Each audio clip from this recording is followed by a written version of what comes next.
Catalyst education के इस YouTube channel पर आप सभी का स्वागत है।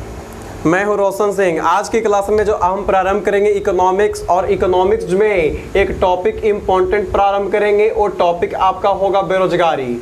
बेरोजगारी एक बहुत ही इम्पोर्टेंट टॉपिक है, जहां से एसएससी हो, बीपीएससी हो, रेलवे हो, हर प्रतियोगिता परीक्षा में यहां से अंक सुनिश्चित पूछते रहते हैं और एकदम कंसेप्ट के साथ हम लोग सीखेंगे।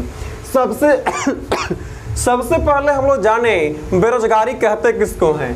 तो सबसे पहले बेरोजगारी का परिभाषा आता है कि काम करने की इच्छा होना, काम करने का इच्छा होना लेकिन काम नहीं मिलना, यही आपका बेरोजगारी कहलाता है। कि काम करने का इच्छा है लेकिन काम नहीं मिल रहा है, बेरोजगारी है।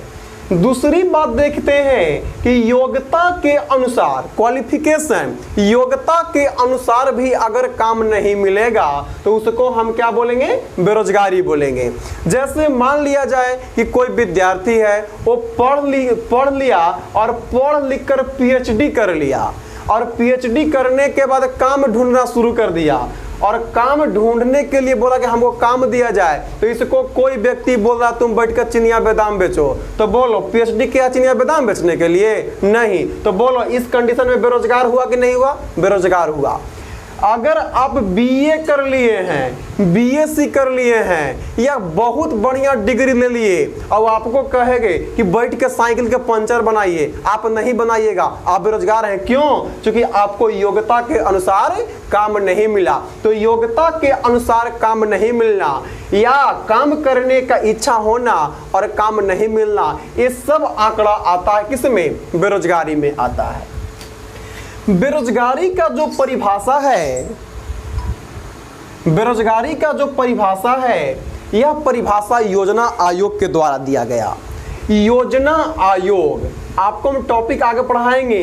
योजना आयोग, नीति आयोग, सब चलेगा। योजना आयोग, और योजना आयोग ने बतलाया कि पूरे वर्ष में 365 दिन होते हैं। जिस व्यक्ति को 365 दिन में 240 दिन का काम दिया जाए, जिस व्यक्ति को 365 दिन में 240 दिन का काम मिल गया है, वह व्यक्ति बेरोजगार नहीं कहलाएगा। अगर 240 से बाहर है तो उस कंडीशन में हम लोग उसको बेरोजगार कहेंगे। यह जो परिभाषा तैयार किया वो बोलो कौन किया? योजना आयोग किया। योजना आयोग का स्थापना वर्ष 1950 में किया गया था। योजना आयोग का पदेन अध्यक्ष प्रधानमंत्री होता था, लेकिन योजना आयोग को समाप्त कर दिया गया और इसी के जगह पर एक नया आयोग लाया गया, जिसको शॉर्ट में हम लोग नीति आयोग कहते हैं। तो बेरोजगारी का परिभाषा क्लियर है कि योग्यता के अनुसार कार्य नहीं मिलना बेरोजगारी कहलाता है। अब आखिर हम लोग देखें कि बेरोजगारी फैला कैसे, किस किस कारण से बेरोजगारी फैला। तो मान लिया जाए कि ऐसा समझते हैं कि इधर एक शहर है पटना, और इधर एक शहर है गया शहर है, और पटना और गया शहर को जोड़ने का जो कार्य करता है वो नेशनल हाईवे 83 NH 83 करता है। इस कंडीशन में देखा जाए कि मान लिया जाए कि इस सड़क का चौड़ीकरण करना है, चौड़ीकरण करना है, तो पहले क्या होता था? कई हजार मजदूर को लगा दिया जाता था, मिट्टी को कोड़ा डाला, काम चल रहा था। अब क्या होता है? अब आवेगा जेसीबी और सब मजदूर के बदले अकेले काम करके चल गया। तो जितना भी मजदूर के बदले अकेले काम चला गया, मान लिया जाए कि 1000 मजदूर काम करते थे और इसके जगह पर 5 गो जेसीबी लगा के काम खींच दिया, तो यहाँ पर जितना भी लोग काम करने वाले थे, बोलो सबको रोजगार मिला, बेरोजगार हुए? तो बेरोजगार हुए। तो ये बहुत बड़ा कारण है। यानी कह सकते हैं कि आधुनिक उपकरण, आधुनिक मशीनों की जो बढ़ती हुई मांग है, इसके कारण भारत में या पूरी दुनिया में बेरोजगारी बहुत तेजी से फैल रही है। इसके और एग्जाम्पल हम लोग देख सकते हैं। क्या होता था? जैसे मान लिया जाए 100 बीघा में गेहूं काटना है तो 100 बीघा में गेहूं काटना है तो सैकड़ों मजदूर को लगा दिया जाता था। अब क्या है, अब 2 हार्वेस्टर आएगा, सब काट के चल जाएगा। तो जितना मजदूर यहाँ पे काम करते थे उस सभी मजदूर बेरोजगार हो रहे हैं। इस सभी का बेरोजगारी का एक ही कारण है, आधुनिक मशीन। सीधा बोलना है कि आधुनिक मशीनों के कारण सबसे ज्यादा बेरोजगारी बढ़ रही है। तो कई कारण हम लोग देखें तो एक नंबर पे हम लोग लिख दें कि बेरोजगारी का जो एक कारण है उस कारण को हम लोग देखेंगे आधुनिक मशीन के कारण, कि आधुनिक मशीन के कारण बेरोजगारी बढ़ रही है। अब किसके कारण कौन बेरोजगारी होगा इस पर भी चर्चा चलेगा। आगे अगर हम बात करें तो देखें जनसंख्या का पलायन, ये भी बहुत इंपॉर्टेंट है। जनसंख्या का पलायन, कि जनसंख्या का पलायन बेरोजगारी का कारण है या नहीं है। तो यहां पर देखें कि गांव के कुछ लोग थे वो पहले गांव में ही काम करते रहते थे, खेत बाड़ी में मजदूर काम करते थे। यहां से कुछ लोग हैं वो शहर चले गए और शहर में जाकर काम करना शुरू कर दिए। अब इकोनॉमिक्स का रूल आता है, आगे हम पढ़ाएंगे, मांग वाला कहानी। तो जैसे शहर में कंपनी है, बहुत सारे कारखाने हैं, बहुत सारे कंपनी है। मान लिया जाए कि यहाँ पे कंपनी में 100 मजदूर का डिमांड है कि हमको 100 मजदूर चाहिए और मजदूर कितना पहुंच रहा है 90। तो जब 100 मजदूर का मांग है, 90 मजदूर ही पहुंच रहे हैं तो रोजगार तो बहुत बढ़िया मिलेगा। लेकिन जनसंख्या का पलायन लिख रहा है कि गांव से शहर की ओर जनसंख्या का पलायन। अब 100 मजदूर का डिमांड है और 1000 मजदूर पहुंच रहे हैं, यानी कि मांग कम है, आपूर्ति ज्यादा है। तो यहाँ पे मजदूरों का वैल्यूएशन बढ़ेगा कि घटेगा? तो बोलना है कि मांग घट गया, आपूर्ति बढ़ गया तो वैल्यू कम जाएगा। और जब वैल्यू कमेगा तो जितने भी लोग हैं उनको कंपनी क्या करेगी, जो पहले देती थी 500 अब कहेगा हम 400 देंगे। करना है तो कीजिए, नहीं तो जाइए, मेरे पास मजदूर की कमी नहीं है।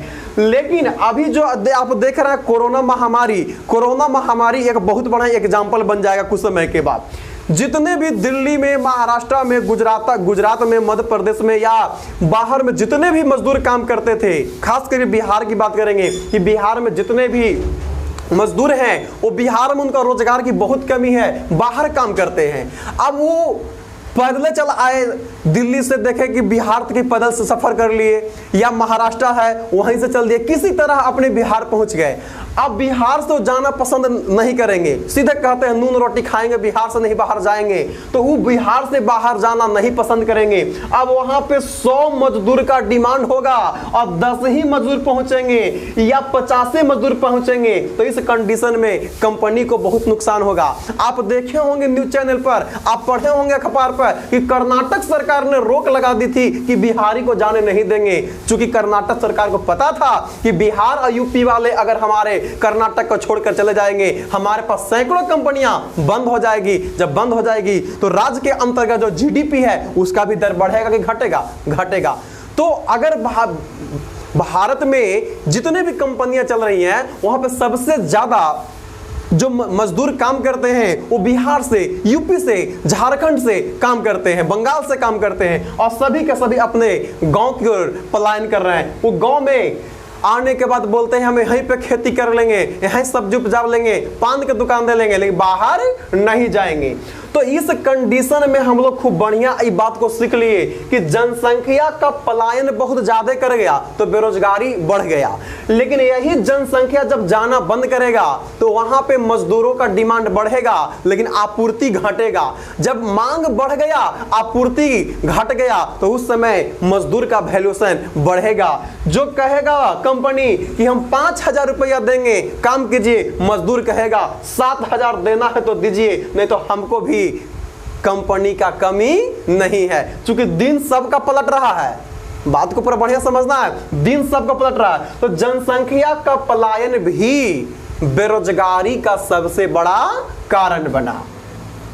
इसके अलावा और हम लोग देखें तो कई प्रकार का और इसमें कारण चलेगा, तो सभी कारणों को हम बारीकी बारीकी से आगे देखेंगे।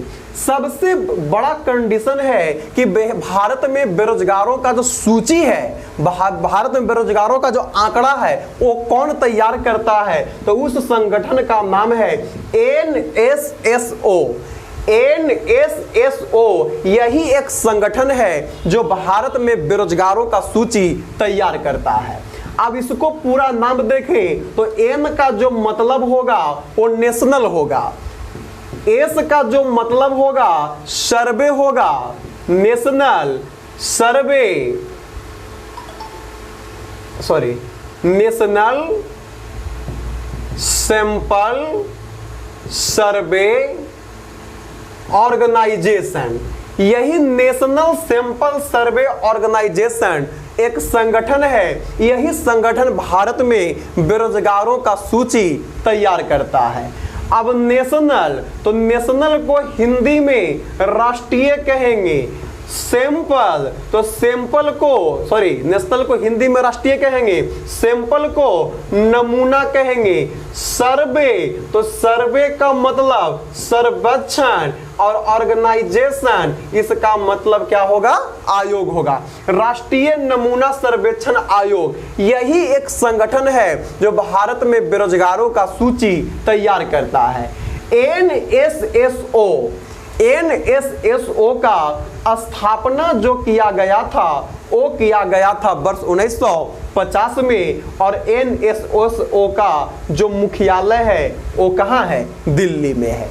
अब यहाँ पर हम लोग तो पहला परिभाषा देख लिए कि बेरोजगारी कहते किसको है, फिर बेरोजगारी का कारण देख लिए कि बेरोजगारी का कारण है बढ़ती हुई जनसंख्या, शहर से गांव से शहर की ओर जनसंख्या का पलायन, या आधुनिक मशीन, ये सब जो भी है वो बेरोजगारी का कारण है। अब इसके अलावा फिर देखेंगे कुछ मौसमी बेरोजगारी की बात आती है।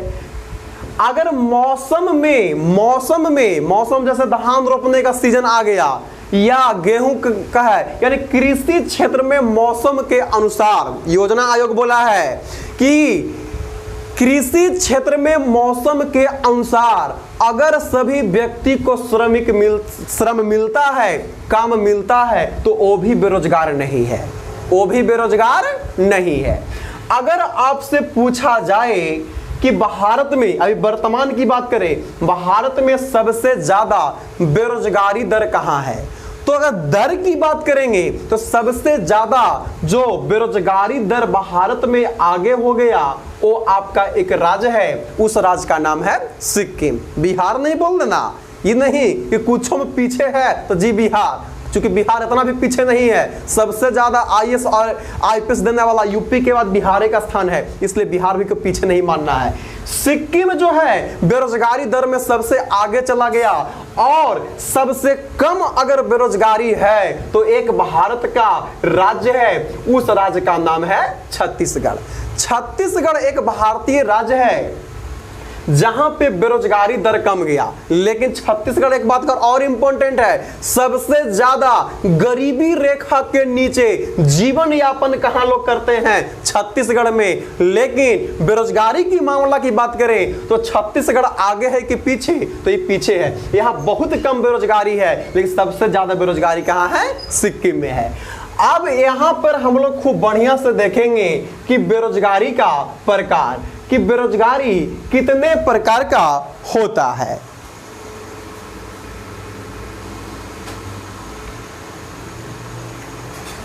चलिए तो बेरोजगारी का प्रकार देखें, तो बेरोजगारी के प्रकार में सबसे इंपॉर्टेंट है संरचनात्मक बेरोजगारी। संरचनात्मक के बाद देखें तो घर्षणात्मक बेरोजगारी, घर्षणात्मक के बाद देखें खुली बेरोजगारी, खुली के बाद देखें शिक्षित बेरोजगारी, इसके बाद देखें तो परछन बेरोजगारी, परछन को ही छिपी बेरोजगारी कहा गया है, या छिपी बेरोजगारी को ही अदृश्य बेरोजगारी कहा है, और फिर हम लोग देखें तो शिक्षित बेरोजगारी।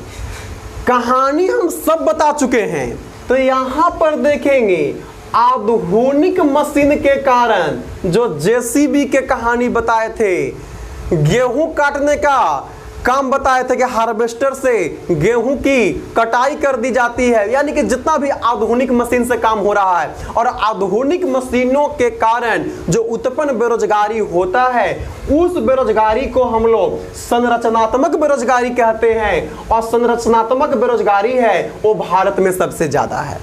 अगर प्रश्न सीधा पूछे कि भारत में सबसे ज्यादा कौन बेरोजगारी पाया जाता है, तो सीधा आंसर लगा देना है संरचनात्मक बेरोजगारी पाया जाता है। इसके बाद हम लोग देखें तो घर्षणात्मक बेरोजगारी, और घर्षणात्मक थोड़ा कंसेप्ट के साथ हम लोग सीखेंगे।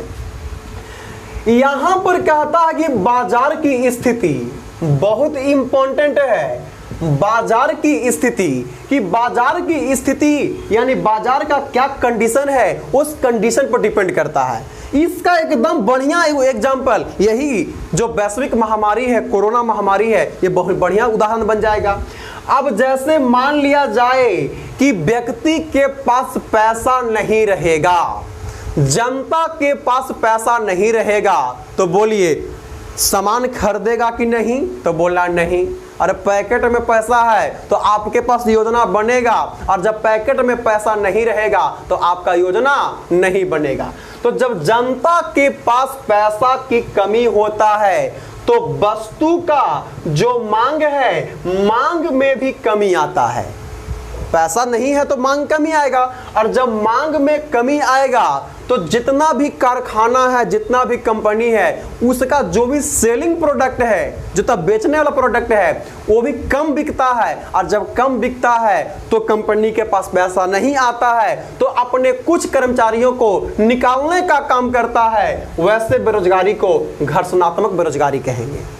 यानी बाजार की कंडीशन, मांग बढ़ गया, जब बाजार में खूब पैसा बढ़ जाए, मोदी जी बोले थे 15-15 लाख रुपया देंगे, अगर 15-15 लाख रुपया अगर मोदी जी दे दें तो सब व्यक्ति जाएगा बाजार में, और कोई कहेगा हम 2 व्हीलर लेंगे, कोई कहेगा 4 व्हीलर लेंगे। खूब डिमांड हो गया तो मांग बढ़ जाएगा, और जब मांग बढ़ जाएगा तो सेलिंग बढ़ जाएगा, और सेलिंग बढ़ जाएगा तो उसका जो उत्पादन है, उत्पादन को बढ़ाना पड़ेगा, और जब उत्पादन को बढ़ाना पड़ेगा तो कर्मचारियों की संख्या बढ़ाना पड़ेगा।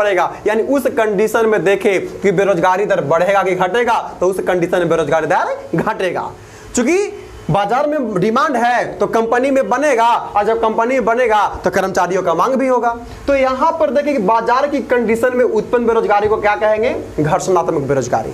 अभी हम आपको समझाए थे कि जनसंख्या गांव से शहर की ओर भाग रहा है, पलायन कर रहा है, और जनसंख्या जब अत्यधिक गांव से शहर की ओर पलायन कर जाता है, और वहां पर जब कंपनी में मजदूरों को काम नहीं मिलता है, काम के लिए दर दर भटकते हैं, तो वैसी बेरोजगारी को क्या बोलेंगे? खुली बेरोजगारी कहेंगे। अभी आपको सिखाए थे कि आप पीएचडी कर लिए, बीए कर लिए, बीएससी कर लिए, आपको कहे चिनिया बादाम बेचिए, अमित शाह कह दिया था पकौड़ा बेचिए। बोलो कैसा बेरोजगारी है? शिक्षित बेरोजगारी है। चूंकि हमने पढ़ लिख कर पीएचडी कर लिया, एमए कर लिया, एमसीए कर लिया, 1 सेकंड आप डिग्री ले लिए, और कह रहा है कि बैठ के साइकिल के पंचर बनाओ, पान बेचो, पकौड़ा तलो, तो बोलो ये मेरा रोजगार हुआ? योग्यता तो सर काम नहीं मिला, तो कैसा बेरोजगारी है? शिक्षित बेरोजगारी है।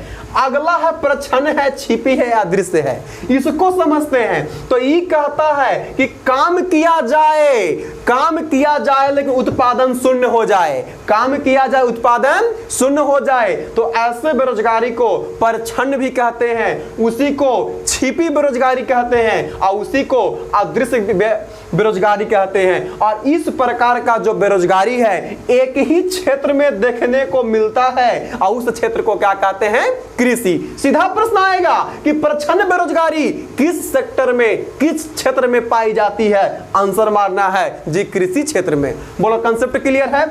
और शिक्षित बेरोजगारी समझ ही रहे हैं। तो ये सब आपका बेरोजगारी का प्रकार आया। जब बेरोजगारी के हम लोग प्रकार देखें तो आगे फिर क्लास हम लोग देंगे कि बेरोजगारी को दूर कैसे किया जाएगा। अब बेरोजगारी से रिलेटेड एक टॉपिक बड़ा इंपॉर्टेंट है, उस टॉपिक का नाम होगा मुद्रास्फीति। मुद्रास्फीति।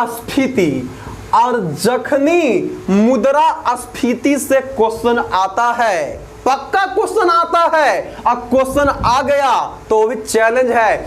90% 90% जो बच्चे हैं आंसर लगाते भी हैं, लेकिन राम के भरोसे सही भी होता है, गलत भी होता है। सही बात है कि नहीं, कमेंट बॉक्स में जरूर लिखिएगा। आज के लिए इतना ही, धन्यवाद।